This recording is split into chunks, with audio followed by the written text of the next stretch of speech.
Friends, हमने layers of atmosphere मतलब वायुमंडल की परतें वाला वीडियो हम इसके पहले कर चुके हैं। उसमें हमने देखा था कि कैसे अर्थ की सरफेस से यानी पृथ्वी के धरातल से जो वायुमंडल 1,000 किलोमीटर तक ऊपर जाता है, तो वो 1,000 किलोमीटर का हमने डिवाइड किया था, उसका विभाजन किया था अलग अलग लेयर्स में, अलग अलग प्रॉपर्टी के बेसिस पे। ज़्यादातर वो प्रॉपर्टी जो थी वो वायुमंडल कहाँ पर कितना डेंस है, कितना घना है, और उस वजह से उसमें क्या चीज़ें हो रही हैं, एक्टिविटीज़ हो रही हैं, उस बेस पर थी।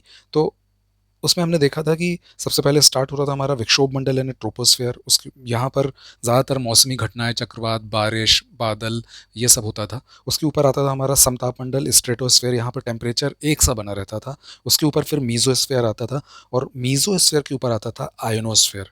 इस वीडियो में हम आयोनोस्फेयर की बात करने वाले हैं। अलग से इसलिए कर रहे हैं कि आयोनोस्फेयर ज़्यादा इम्पॉर्टेंट एक लेयर है, और इस लेयर को सब लेयर्स में डिवाइड करते हैं। इस लेयर को भी अलग अलग परतों में डिवाइड किया जाता है, खुद आइनोस्फेयर को। इसको सबसे पहली बात तो इसमें इसको थर्मोस्फेयर भी बोलते हैं। क्यों? क्योंकि यहाँ पर टेम्परेचर बहुत ज़्यादा हाई हो जाता है। दूसरी एक्टिविटीज़ जो हमने बात की थी, यहाँ पर क्या क्या होता है, तो यहाँ पर हमने बात की था कि रेडियो के जो सिग्नल्स होते हैं, जो हम एफएम वगैरह सुनते हैं, वो इसी लेयर से ऊपर जाके वापस लौटते हैं, तभी हम रेडियो सुन पाना हमारा पॉसिबल होता है। एक बात की थी। दूसरा हमने बात किया था कि यहाँ पर आयोनाइजेशन होता है।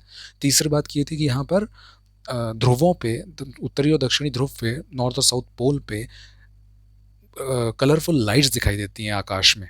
उनको बोलते थे ऑस्ट्रियालिस एंड ऑरोरा बोलते थे, ध्रुवीय ज्योति बोलते थे। ऑरोरा ऑस्ट्रियालिस और ऑरोरा बोरियालिस यानी कुमेरू और सुमेरू बोलते थे। तो अभी इनको थोड़ा सा हम अंदर जाकर देख लेंगे कि इनमें कौन कौन सी और लेयर हैं और क्यों होता है, ये इनका मैकेनिज्म क्या होता है। तो सबसे पहले हमने जो वही बात की कि सबसे पहले ट्रोपोस्फेयर विक्षोभ मंडल, उसके ऊपर स्ट्रेटोस्फेयर समताप मंडल, इसके ऊपर मीजोस्फेयर।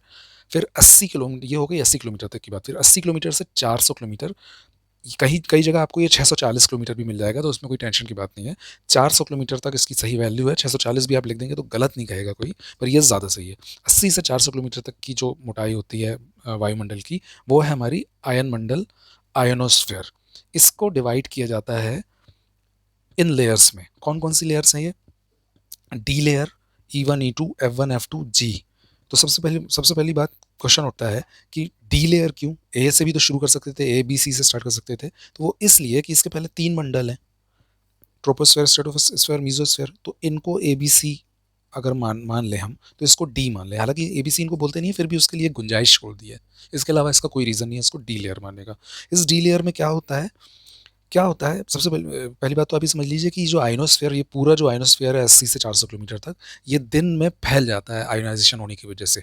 कोई चीज़ सिकुड़ती है और फैलती है, गायब नहीं होता। ये आप याद रखना, ऑब्जेक्टिव में अगर आ जाए, गायब नहीं होता। आयनोस्फेयर हमेशा रहता है। दिन में फैल जाती है इसकी चौड़ाई, और रात में सिकुड़ के डेंस हो जाती है, आस पास पास आ जाती है। इसलिए जो जो हम बात कर रहे हैं कि रेडियो सिग्नल्स हमको यहाँ नीचे से पृथ्वी से हम भेजते हैं और यहाँ से टकरा के वापस आते हैं, तो ये जब फैल जाती है तो विरल हो जाती है, फैल जाती है, दूर दूर हो जाती है। तो रेडियो सिग्नल जो होते हैं, दिन के मुकाबले रात में ज़्यादा अच्छे सुनाई देते हैं, क्योंकि वो जो आस पास होती है तो ज़्यादा अच्छा उसको परावर्तित, रिफ्लेक्ट करती है ध्वनि के तरंगों को, साउंड सिग्नल को, हमारे साउंड सिग्नल को ज़्यादा अच्छा परिवर्तित करती है। एक बात। अब आ गए हम डी लेयर पे।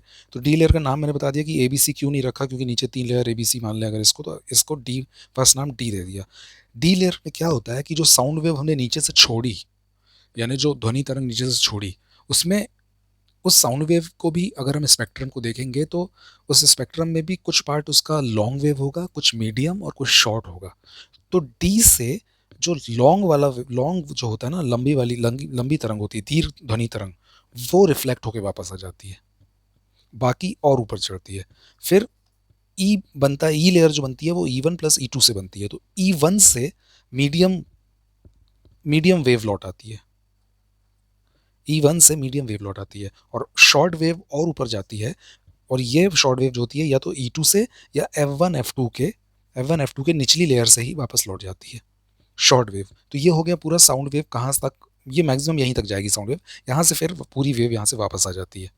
तो ये यहाँ तक की साउंड वेव की कहानी हो गई। अब आ जाता है जी लेयर। जी लेयर की क्या खासियत है? ये वही लेयर है जहाँ पर ट्रोपोस्फेयर का जो सबसे निचली लेयर है, यहाँ से कुछ, क्योंकि ऑक्सीजन और नाइट्रोजन हैवी गैसेज हैं तो वो निचली परत में रहते हैं, पर इनके कुछ एटम्स जी लेयर तक पहुंच जाते हैं, आइनोस्फेयर के जी लेयर तक पहुंच जाते हैं। जी लेयर में, जी परत में जब सूर्य की किरणें आती हैं एनर्जी लेके, तो ये ऑक्सीजन और नाइट्रोजन का आयोनाइजेशन होता है, आयनीकरण हो जाता है और इनके प्रोटॉन्स निकलते हैं, प्रोटॉन से इलेक्ट्रॉन निकलते हैं। यहाँ पर प्रोटॉन की मात्रा बहुत बढ़ जाती है जी लेयर में, इसलिए इसको प्रोटोनोस्फेयर भी बोलते हैं, प्रोटॉन मंडल भी बोलते हैं, इसलिए इसको प्रोटोनोस्फेयर भी बोलते हैं। तो इस प्रोटोनोस्फेयर में क्या होता है, जब सन से या तो सन से या जो स्पेस में अंतरिक्ष में और भी दूसरे तारे हैं उनसे जब कॉस्मिक रेज, उनसे जो रेज तरंगे आगे टकराती हैं, तो वहाँ पर कलरफुल, ये प्रोटॉन की प्रेजेंस की वजह से कलरफुल लाइट दिखाई देती है, रंग बिरंगी लाइट दिखाई देती है। इसी लाइट को बोलते हैं हम ध्रुवीय ज्योति।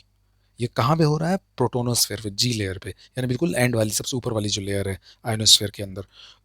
इसको बोलते हैं ध्रुवीय ज्योति, या लैटिन में बोल देते हैं ऑरोरा ऑस्ट्रियालिस, ऑरोरा बोरियालिस। ठीक है, तो ये ऑरोरा ऑस्ट्रियालिस यानी कोमेरू, ऑरोरा बोरियालिस यानी सुमेरू।